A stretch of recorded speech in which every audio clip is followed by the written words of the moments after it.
3월 22일 월요일 큐티 가이드 함께 시작하도록 하겠습니다. 오늘 본문은 에스겔 36장 16절에서부터 28절의 말씀입니다. 이전 말씀에서는 이스라엘이 이방의 수치를 당했다라고 얘기하고 있습니다.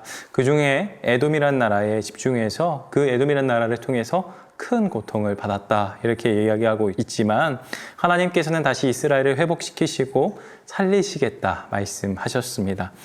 그 말씀에 이어 하나님의 회복 이야기에 대해서 오늘 본문을 이야기하고 있습니다. 하나님의 회복의 역사가 어떻게 진행되는지 함께 질문들을 통해서 살펴보기를 원합니다. 첫 번째 문제입니다. 이스라엘 백성이 포로가 되기 전 자신들의 고향에 있을 때의 행위는 무엇에 비유되었습니까? 라고 나옵니다. 17절에 나오죠. 17절을 한번 읽어보면 인자야 이스라엘 족속이 그들의 고국 땅에 거주할 때에 그들의 행위로 그 땅을 더럽혔나니 나 보기에는 그 행위가 월경 중에 있는 여인의 부정함과 같았느니라 라고 나옵니다. 월경 중에 있는 여인의 부정함이 바로 오늘 본문에 비유되고 있죠. 말씀을 보시면 이 말씀을 보시고 21세기에도 월경하는 여성들은 부정하다 이렇게 생각하시면 안 될 것 같습니다. 본문이 왜 여인들이 월경하는 여인이 부정한지 그 이유에 대해서 함께 살펴보기를 원합니다. 이후에 18절에 보시면 그들이 땅 위에 피를 흘렸다라고 얘기하죠. 옛날 시대 구약시대 때는 이 피가 생명을 상징했습니다. 그렇기 때문에 월경하는 여인들은 피를 땅에 흘리는 것처럼 보였기 때문에 그러한 모습 때문에 부정하다라고 일컬어졌죠. 이 이스라엘이 이렇게 월경 중에 있는 여인처럼 그들이 땅에 피를 흘렸다라는 것은 무자비한 학살이나 무자비한 그러한 마음으로 사람들과 백성들을 대했다라고 보시면 될 것 같습니다. 그들이 부정했던 이유는 부정했기 때문에 라고 알고 계시면 될 것 같습니다. 두 번째 문제입니다. 이스라엘이 포로에서 귀환할 수 있었던 이유는 무엇입니까? 라고 나옵니다. 22절을 한번 읽어보시면 그러므로 너는 이스라엘 족속에게 이르기를 주 여호와께서 이같이 말씀하시기를 이스라엘 족속아 내가 이렇게 행함은 너희를 위함이 아니요 너희가 들어간 그 여러 나라에서 더럽힌 나의 거룩한 이름을 위함이라 라고 나오죠. 하나님의 거룩한 이름을 위해서 하나님께서는 이스라엘을 포로로 귀환시키셨다. 오늘 본문이 그렇게 말씀하고 있습니다. 이스라엘이 잘하고 이스라엘이 뭔가 하나님의 백성이기 때문이 아니라 하나님의 그 거룩한 이름을 위해서 이스라엘을 가나안 땅으로 다시 되돌리시겠다. 오늘 본문이 그렇게 말씀하고 있습니다.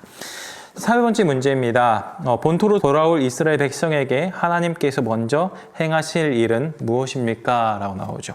25절에 보니까 맑은 물을 너희에게 뿌려서 너희로 정결하게 하되 라고 나옵니다. 하나님께서 가장 먼저 하실 일은 바로 이 맑은 물을 이스라엘에게 뿌리시겠다 이야기하고 있습니다.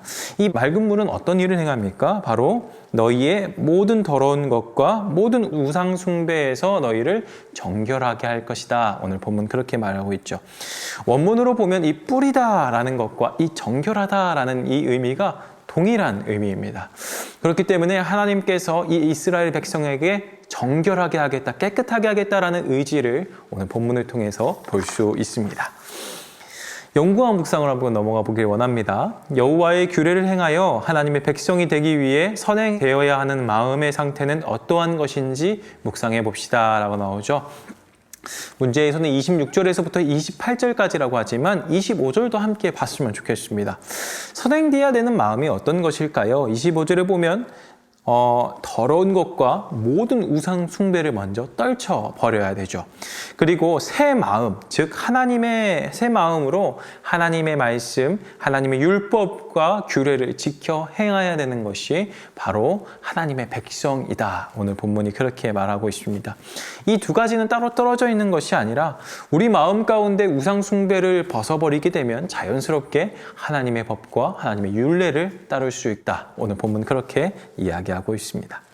삶의 적용으로 한번 넘어가 봅시다. 그리스도인이라는 나의 정체성이 사회적 행동에 어떤 영향을 미치고 있는지 생각해 봅시다 라고 나오는데요.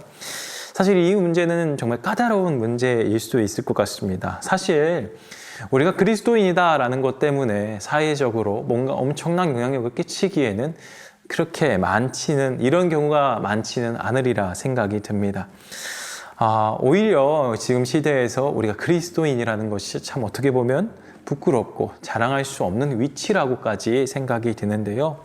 하지만 분명 오늘 본문을 통해서 하나님의 사람과 세상 사람은 너무나 다르다는 것을 볼 수 있습니다. 세상은 온갖 더러움과 우상 숭배를 행하는 그곳에 있지만 하나님의 백성은 그 우상 숭배와 더러운 것을 떨쳐버리고 새로운 맑은 물로 씻겨내고 굳은 마음과 돌 같은 마음이 부드러운 마음으로 변하여서 새 영을 따라 하나님의 법과 율례를 지킬 수 있다. 오늘 본문이 그렇게 이야기하고 있습니다. 우리는 이런 다름, 세상과의 다름을 두 글자로 줄여서 거룩이라는 글자로 표현하죠. 우리는 사회적으로 거룩해지기 위해서 우리의 거룩을 추구하는 사람들이 아닙니다. 오늘 본문의 말씀처럼 하나님의 이름이 거룩해지기 위해서 우리가 그렇게 거룩해진다는 것을 꼭 명심하셨으면 좋겠습니다. 큐티 가이드를 마무리하면서 함께 생각해 보기를 원합니다. 우리가 그리스도를 믿어 구원받은 사람이라고 한다면 우리 모습 가운데서 두 가지 모습이 있어야 된다라고 이야기를 하죠. 바로 맑은 물과 새 영을 통해서 우리의 마음이 변한다라고 이야기합니다. 맑은 물과 새 영, 어디서 많이 들어본 본문 같지 않으십니까? 바로 니고데모와 예수님께서 대화하실 때 예수님께서 내가 물과 성령으로 거듭나야 되겠다라는 이야기를 하시죠. 바로 오늘 본문을 염두에 두고 예수님께서 물과 성령이라는 말을 아마 사용하셨을 것이라 생각이 듭니다. 그렇습니다. 우리 모습 가운데서는 하나님이 우리 가운데 중생이라는 것을 허락하셨습니다. 즉 거룩함을 허락하셨죠. 우리 마음 가운데 우리가 거듭난다라는 것은 우리 마음 가운데 더러움과 우상 숭배를 떨쳐버리고 새 영을 받아서 하나님의 영으로 그리스도께로 인도함을 받고 그 인도함을 받음으로 말미암아 우리가 하나님의 말씀과 하나님의 법에 순종하게 되는 결과를 맞닥뜨리게 됩니다. 사랑하는 맑은 생강중교회 성도 여러분, 우리는 중생된 사람입니까? 우리의 마음 가운데 더러움과 우상 숭배는 없습니까? 또한 우리가 하나님의 말씀과 법에 순종하고 있나요? 이를 믿으시나요? 그렇다고 한다면 우리들 모습 가운데서 중생의 모습이 나올 겁니다. 이런 모습이 있을 때 우리는 세상 가운데서 더럽혀진 하나님의 그 거룩하신 이름을 다시 거룩하게 만들고 그 하나님의 이름을 평생토록 즐거워하면서 살아갈 수 있다. 오늘 본문 그렇게 우리 약속하고 있습니다. 우리 마음 가운데 중생의 모습을 다시 한 번 더 확인하고 중생의 모습을 하나님께 의지함으로 말미암아 우리의 거룩한 모습을 세상 가운데 드러내는 아름다운 성도 여러분들 되기를 주님의 이름으로 축복합니다.